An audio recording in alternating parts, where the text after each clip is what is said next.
Ağrızın vahasın sazı suhbeti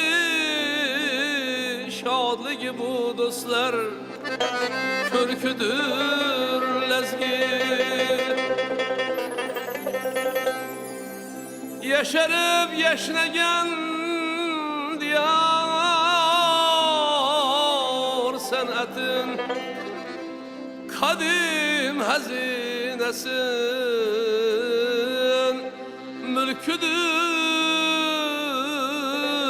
lezgi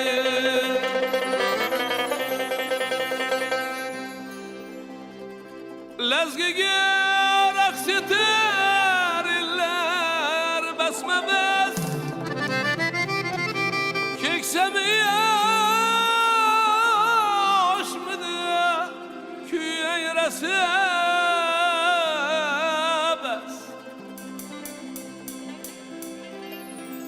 Lezgiden zavk alır diller her nefes Kalplerge caylengen sevgidir lezgi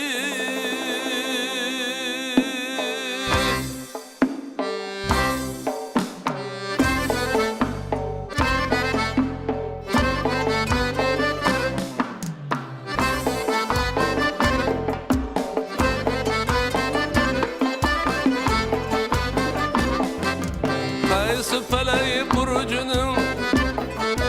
meyrip bir anvarı sen Kaysı sedem burcunun gevher şahvarı sen Kaysı kutenavısın napayı tatarsen Kaysı çemenzardın naleyi günler sen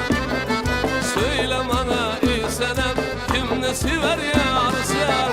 Ala gözü boy boy boy kara gözü